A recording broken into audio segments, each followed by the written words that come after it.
I was coming home from deployment, my first Christmas with family in years, when Dad texted, "Christmas is better without you. Don't come." I replied with a single word, "Understood." Then I made a quiet change to some of the paperwork. 48 hours later, there were 7 missed calls, one of them from their lawyer. "My name is Lisa.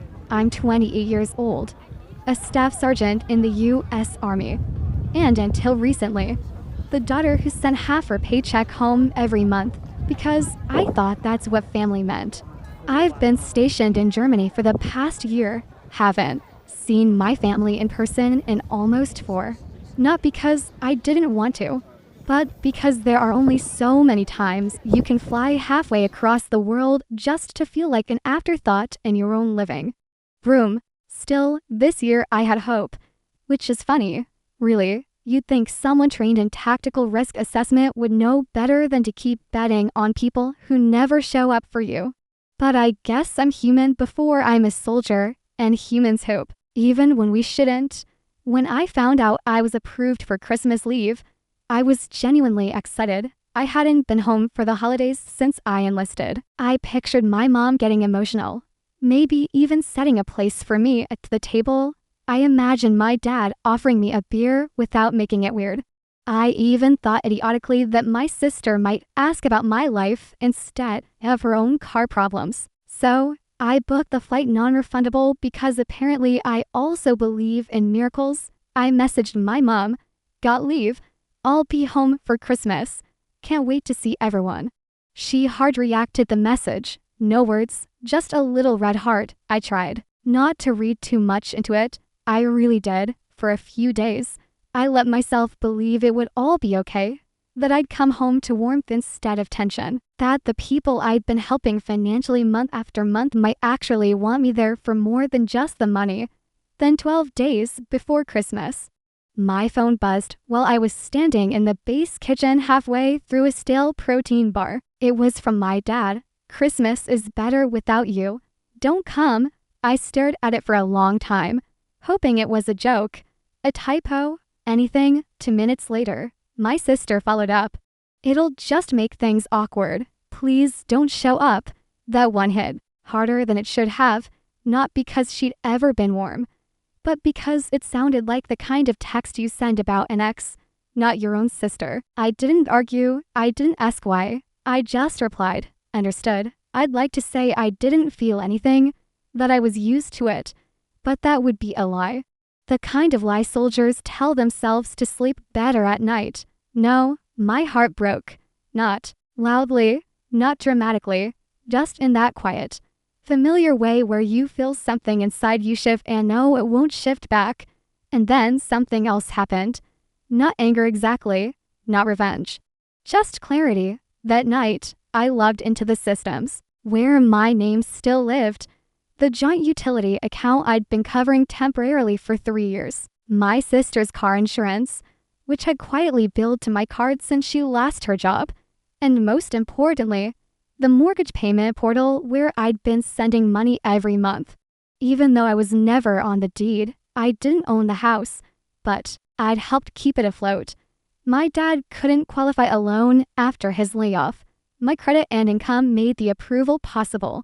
And since then, I'd been the invisible crutch no one acknowledged. So I made a few quiet changes. First, I shut down the auto transfers. Then I sent a formal email to the mortgage seller stating that I would no longer be contributing financially and that all communication should go through the listed primary borrower, my father. "Are you sure?" the rep asked on the phone. "It may trigger a refinancing requirement or payment disruption." I nodded even though she couldn't see me. "I'm sure." Then I did something I can't fully explain. I still took the flight home. "Yeah, I know. They told me not to come, made it clear I wasn't welcome.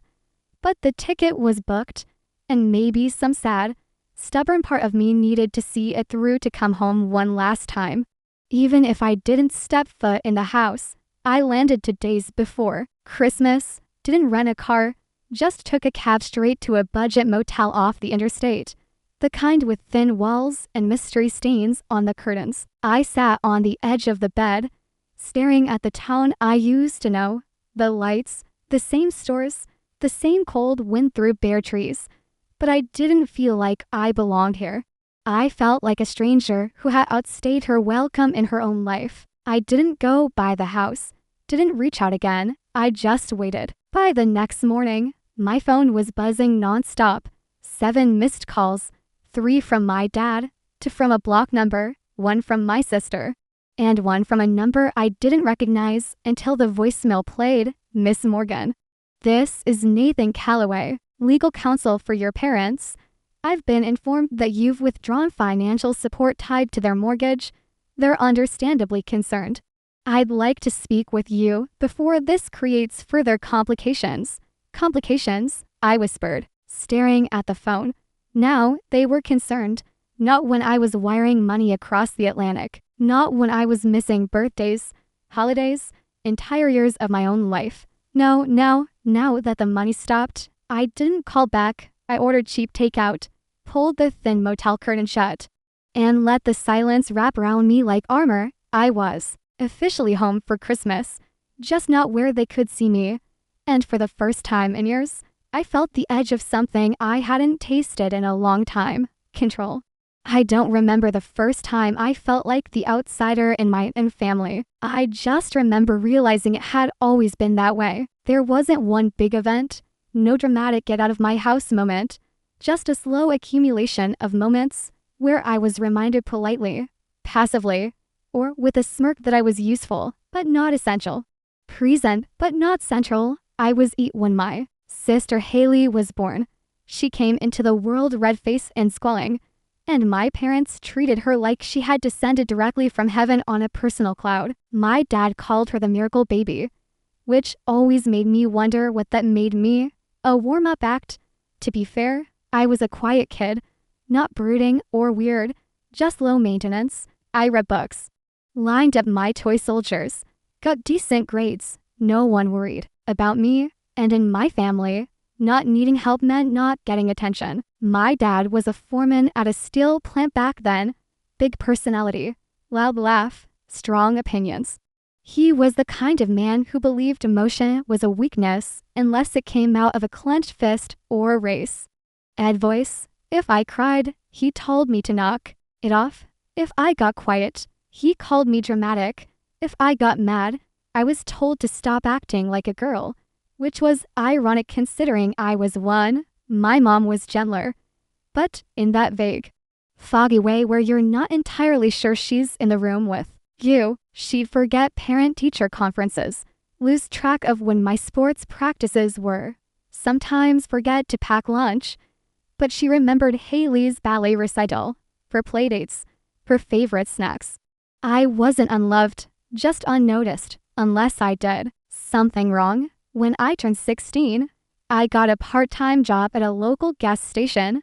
I saved every dollar. I had this fantasy that I'd use it to buy a used car, get out, maybe drive until the world felt wider. But 1 month in, my dad borrowed my savings to fix a leak in the roof. The roof never got fixed, but Haley's Sweet 16 had a DJ and catered cupcakes. I joined the army at 19. No one stopped me. My dad said, figures. My mom cried. But it felt performative, like she thought that was what moms were supposed to do. Haley didn't say anything at all. I think she assumed I'd come back eventually, orbit around them like always. Boot camp was brutal. But it made sense to me. There were rules, expectations, consequences. If you worked hard, you earned something, you were part of something. For the first time in my life, I felt like I had a place. Meanwhile, back home, nothing changed, or rather, everything changed, and I wasn't told. I learned my dad had been laid off from the plant when I saw a GoFundMe link my mom posted on Facebook. The caption said, "Hard times trying to stay afloat. Every little bit helps." That was the first time I wired the money. I didn't even think about it. Just logged into my military account and sent $2,000. My dad didn't say thank you, just texted, "That should cover this month. Let me know when you can send more." After that, it became routine. Power bill, car insurance, the mortgage, There was always a reason, always a sigh from my mom and a guilt trip from my dad. It's not forever, you're the only one doing okay. Haley, meanwhile, was working part-time and figuring things out. At 22, she crushed her second car. I paid the deductible and helped her get a used SUV. She sent me a one-word text. Thanks. A month later, she posted a picture with the caption, "When you work hard, you earn your rewards." I didn't say anything, I just screenshotted it and saved it in a folder called Unpaid Debts and Unsaid Things. When I visited for Christmas 4 years ago, my last real attempt, they barely looked up when I walked in. My old room had been converted into storage. I slept on the couch. During dinner, my dad raised a glass to Haley, the one who always shows up. I didn't speak, didn't eat much either. The next morning, there was no gift with my name on it. Just a mug that said Grumpy Vet. Everyone laughed. My mom said, "It's a joke." I smiled because that's what you do when you're a walking punchline. After that, I stopped going back. I still sent money, still answered calls. But something in me started closing doors quietly, one by one. And yet, somehow, I still hoped. When I got approved for leave this year, I told myself maybe they'd changed. Maybe I'd show up and they'd be happy to see me. Not because I'd wired money or fixed another crisis, but because I was me. It was a stupid hope. But hope doesn't always need permission. Sometimes it just shows up. Now, sitting in a motel off the highway, I thought about all of it. The birthdays I'd missed, the paychecks I'd rerouted, the versions of myself I'd buried just to keep the peace. I thought about how I'd trained for combat zones, but couldn't survive my own living room. I thought about how Haley once told me I was too intense because I didn't laugh at a meme where someone pretended to be a homeless veteran for likes. I thought about how my mom used to say, "We love you, we're just not good at showing it," as if love was a riddle and I'd failed to solve it. And I realized something that both hurt and healed at the same time. I wasn't part of that family. Not really, I'd just been financing it. The calls started 2 days before Christmas. At first, I ignored them, not out of spite, at least not consciously, but because I didn't owe them urgency. I was done dropping everything the moment my phone lit up with a 503 area code, done running damage control for people who only remembered my number when something broke. The first wave was small. A missed call from Dad, a voicemail from an unknown number, one from Haley at 11:49 p.m., which I imagine was just late enough to be annoying, but early enough to be dramatic. I didn't listen. Then came the second wave. 7 missed calls before noon. 1 from the house landline, 3 from Dad's cell, 2 from Haley, 1 from a number labeled Callaway and Greenlaw office. That one got my attention. I sat on the edge of my motel bed, coffee cup in hand, staring at the caller ID like it might explain itself. Eventually, curiosity won. I pressed play. "Miss Morgan, this is Nathan Callaway. Cancel for your parents.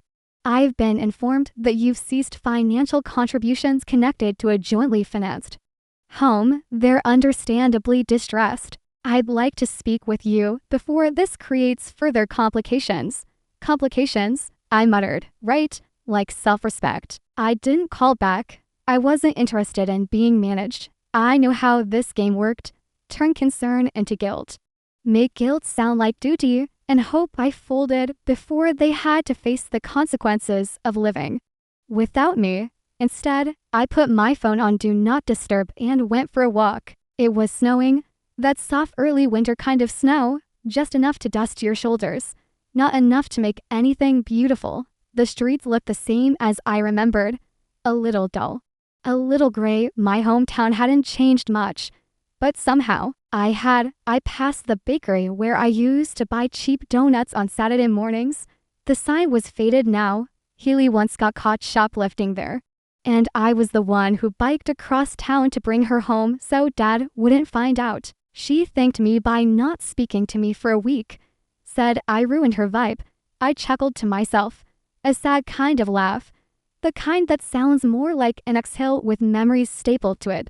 When I got back to the motel, the receptionist gave me a look. The phone at the front desk's been ringing off the hook for you, she said. You some kind of local celebrity. Something like that, I said, and went upstairs. That night, I did what any emotionally stable adult would do. I opened the bottle of cheap whiskey I'd bought at the gas station and sat in the dark, watching old training videos on my laptop, not because I missed deployment, just because it reminded me of who I was when I wasn't being used. Somewhere around 1 a.m. the messages turned up. Until then, it had been outrage and confusion. What the hell, Lisa? You can't just abandon your family. We needed that money. What's wrong with you? But now, the tone shifted. Mom's been crying all day. Dad says he's having chest pains. You're killing them with this silence. I raised my glass to the ceiling to emotional manipulation. Vintage 1995 and still going strong. I almost caved. Not because I believe them, but because that's what I was conditioned to do, soothe, self-carry. But then I remembered something my CEO once told me. The silence you keep is often louder than the things you say.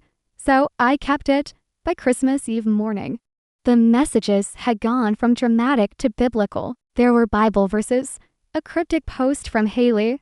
Some people forget who fed them when they were starving, followed by a family photo. Mom and Dad on the couch, 3 stockings on the wall. Mine wasn't there, and that's when I broke my silence. Not with a call, not with a message, just a single post, a photo album titled, "Just So We're Clear." Caption: sometimes family isn't who you were born to. It's who doesn't ask for proof every time you say you're tired. Inside were screenshots, bank transfers, insurance payments, mortgage statements with my routing number blacked out, dates, totals, no commentary, just receipts. The reaction was immediate. Comments flooded in. Some cousins I hadn't heard from in years messaged privately. Lisa, are you serious? You were paying all that. They always made it sound like you bailed on them. I had no idea. That's messed up. Mom's Facebook went dark within the hour. Dad changed his profile picture to one of him fishing. Classic avoidance. Haley posted something passive-aggressive about people who thrive on drama. I didn't respond, not out loud. But I booked one more night in the motel. At 6:30 p.m., I got a voicemail from Dad. You've gone too far, Lisa, too far. You humiliated us. I don't even know who you are anymore. You used to be loyal. Now you're just cruel. Congratulations, you've ruined Christmas. That was rich considering I wasn't even invited. Then at 7:10 p.m., Healy sent a final text. You made your point? They're freaking out. Mom's not eating. Dad's threatening to sell the house. Are you happy now? No, I wasn't happy. But I was honest with myself, if no one else. I stared at the screen for a long time and typed a reply. Then I deleted it. Instead, I sat with the silence again. And this time, I realized I wasn't waiting for them to understand. I was finally learning to stop explaining. I didn't respond to Healy's final text, the one where she said, "Are you happy now?" Because I wasn't. Not really. I didn't feel triumphant or vindicated, just tired. Like someone who'd been dragging a suitcase uphill for 10 years and finally let go of the handle. On Christmas morning, I woke up to silence. No calls, no threats, no guilt bombs, just the hum of the motel mini fridge and a blinking light on my phone. An unread voicemail from an unknown number. I press play. Miss Morgan, this is Mr. Calloway. Again, I've spoken to your parents and I think emotions are just high right now. They'd like to meet in person. No pressure, of course, but I believe a calm discussion could resolve this. I stared at the ceiling. Resolve what exactly? The decade-long family gaslighting, the financial hostage situation. Still, a part of me was curious. I texted back a time and location. Tomorrow. 6 p.m., Dennis's Diner off Route 12, booth in the back. Neutral ground, public setting, fewer chances for screaming or at least less volume if they tried. I didn't tell them I'd be bringing someone else. The next evening, I arrived 10 minutes early and ordered coffee, no food. I didn't trust my stomach to behave. The place was quiet, low lighting, old jukebox in the corner, holiday lights still blinking like they hadn't gotten the memo. I chose a booth in the back, the kind where you could see the door and every exit. At exactly 6:03 p.m., they walked in, Dad and his stiff jacket, Josette like stone. Mom holding her purse like it might flee the scene without her. Haley in oversized sunglasses indoors, which was either a fashion choice or a weak disguise. They slid into the booth without speaking. Dad went first. "We don't want this to get uglier than it already is," Mom chimed in, voice fragile. "We're a family. We've all said things we didn't mean." Healy sniffed. "But posting our private stuff online, that was low, Lisa, even for you." I leaned back. "Even for me? Interesting take." Dad narrowed his eyes. "You humiliated your mother, your sister, me?" I sipped my coffee. "No, you did that yourselves. I just stopped covering it up." Haley's sunglasses slipped a bit. Her eyes were red. "You didn't have to cut us off. The house," I interrupted, "was being partially paid for by someone who wasn't allowed to step foot in it for Christmas. Let's not pretend this was about logistics." Dad clenched his fists on the table. "We came here to fix this. But if you're going to keep playing the victim, no one's playing anything," I said, voice flat. I just stopped funding my own eraser. I reached into my coat and pulled out a folder, thick, neatly tabbed. "Since we're all here, let's be clear." I slid it across the table. Inside, records of every transfer I'd made, every bill I'd paid, a signed document from the lender confirming I'd ceased contributions, Haley's car insurance log, and yes, screenshots. All the ones they'd conveniently forgotten. Mom's face pad, Dad's went red. Haley's lips pressed into a line so tight I thought she might implode. "We didn't ask for all of that," Mom whispered. "You didn't have to," I said. "You just expected it." Dad slammed his hand on the table. "You think this makes you better than us?" "No," I said quietly. "Just not stupid enough to keep paying people who treat me like a burden." Haley ripped off her sunglasses. Her eyes were red. "You are being cruel. You're doing this to your own family." "Family is a two-way street," I said. "I've been walking it alone for years." Then the bell above the diner door jangled. I didn't have to look. I already knew. Uncle Tom walked in, tall despite the cane, silver hair combed back, eyes sharp as ever. He wore a coat older than me, and an expression that made the entire booth freeze. "Well," he said, voice calm, "this is cozy." Dad stood up, panic flickering across his face. "Tom, I didn't know you were in town." "You never do," Tom said. "That's your problem." He turned to me. "Lisa, good to see you. You holding up better now." He looked at my parents. Then Haley, I heard about the messages. "The way you spoke to her, the lawyer, the crying, you always were good at acting, Ron." Dad opened his mouth. Nothing came out. "Funny thing," Tom continued, "when Lisa visited me last year, quietly, mind you, she never asked for a thing, helped me clean the gutters, talked to me like I mattered. And when I had the health scare, she was the only one who showed up, flew over from another continent to be there." Mom started to speak. Tom raised a hand, "Save it." Then he reached into his coat and pulled out a sealed envelope. He dropped it on the table in front of my dad. "My updated will signed 2 weeks ago. Lisa is the sole beneficiary." The silence was nuclear. "The house, the land, the savings, it all goes to her." Haley's mouth opened. "You're joking." "No," Tom said. "I don't joke about consequences." Dad looked like he'd been punched. "You're cutting us out." "I'm finally cutting the rot," Tom said. "And no, you can't contest it. I had it notarized and filed with my attorney." He turned back to me. "I should have done this sooner. I'm sorry I waited." I nodded, throat tight. "You did it in time." Tom turned and left. No dramatics, just the quiet sound of his cane tapping against the tile floor. I stood up, dropped a few bills on the table. Thanks for meeting. Mom blinked fast. Lisa, please, you made your decision. I said, this was mine. Dad growled, so you're just going to walk out after everything we did for you? I looked him dead in the eye. You didn't do anything for me. You did things to me and now I'm done. I left. That night, back at the motel, I got one last message from Haley. I don't know who you are anymore. I didn't reply, but I whispered to the empty room. Someone who finally learned how to leave. Epilogue. 2 months later, I stood in the middle of Uncle Tom's living room, surrounded by moving boxes, and felt something I hadn't felt in years. Stillness, not silence. The bad kind, the guilt-laced kind, but real stillness, peace. I'd taken leave again after the estate was finalized. The lawyer handled everything smoothly. No drama. No challenges. Just a transfer of ownership from someone who saw me, truly saw me, to someone who finally understood what being seen could mean. The house was small, old, quiet, but it was mine. And not because I'd earned it through blood or guilt or obligation, but because someone believed I deserved better than survival.